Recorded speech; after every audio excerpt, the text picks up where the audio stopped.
मेरा नाम सनोवर मशालकर है। मैं म्युनिसिपल उर्दू स्कूल की टीचर हूँ और गिंडल लेन म्युनिसिपल कॉलोनी मुंबई सेंट्रल पर रहती हूँ। मेरे घर में मेरे साथ मेरी बेटी जो कॉलेज पढ़ती है और बेटा जो 7th स्टैंडर्ड में पढ़ता है। बस हम 3 ही लोग रहते हैं। हम पर हमारे पड़ोसियों ने बहुत जुल्म किया है, इसलिए मैं माननीय श्री एकनाथ शिंदे सर जी साहब और पुलिस कमिश्नर सर जी साहब से रिक्वेस्ट करती हूँ कि इस वीडियो को जरा गौर से देखें, हम पर हुए जुल्म को सुने और हमारी मदद करें। मैं इनकी बेटी हूँ, मेरा नाम है अनम कुरैशी और हमारे पड़ोस में 6 महीने पहले महेश वाघ नाम का एक आदमी रहने के लिए आया और विश्वनाथ लोखंडे नाम का एक आदमी रहने के लिए आया।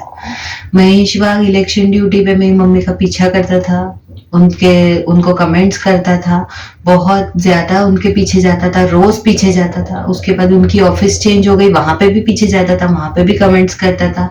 बहुत उसने मेरी मम्मी को परेशान किया। मेरी मम्मी ने बहुत बहुत बहुत टाइम तक इग्नोर किया, लेकिन फिर जब बहुत ज्यादा पानी सर से ऊपर चला गया तो मम्मी ने मेरी पुलिस को अप्रोच किया। उसके बाद महेश वाघ ने हमारे से दुश्मनी पकड़ ली एकदम, और 26 मार्च को महेश वाघ, उसकी वाइफ और विश्वनाथ लोखंडे और उसकी वाइफ, ये चारों पड़ोसी हमारे घर के बाहर आके, इन्होंने, हम लोग बैठ के इफ्तार कर रहे थे रमजान का टाइम में, तो गाली गलौज की, मेरी मम्मी को मारा, उनके कपड़े फाड़े। मेरे नाना भी साथ में थे, उनको भी उठा के पटका, उनके भी साथ फिजिकल असॉल्ट किया और जाकर पुलिस स्टेशन में हमारे अगेंस्ट एट्रॉसिटी की एफआईआर डाल दी।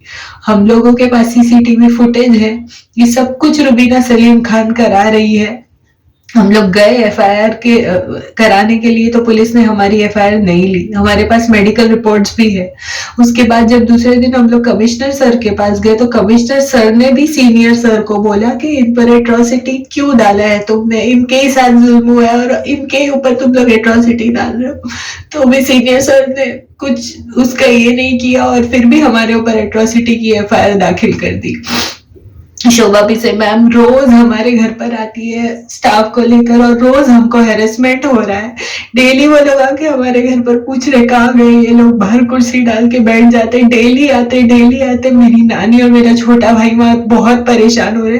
कल वो लोग हमारे घर के अंदर घुस गए, पूरे घर की उन्होंने हमारे तलाशी ली है, एक एक रूम में जा जाके उन्होंने तलाशी ली है।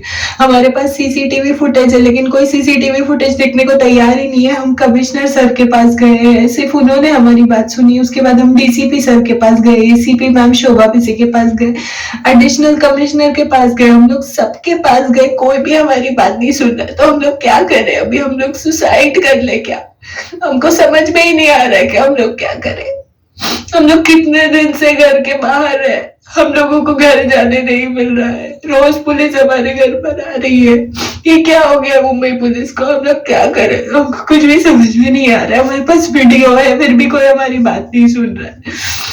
हमारे ऊपर इतने बड़े बड़े चार्जेस लगा दिए, हमको तो उनकी कास्ट भी नहीं मालूम थी, तो हमारे ऊपर इतने बड़े बड़े चार्जेस कैसे लगा? एफआईआर होते टाइम तो हमको बताया भी नहीं गया कि तुम्हारे ऊपर एफआईआर हो रही है, और ये एफआईआर को ये लोग ऑनलाइन डाल भी नहीं रहे हैं। और सिर्फ कमिश्नर सर के पास हम लोग गए तो हमको पता चला कि हमारे ऊपर एफआईआर हुई।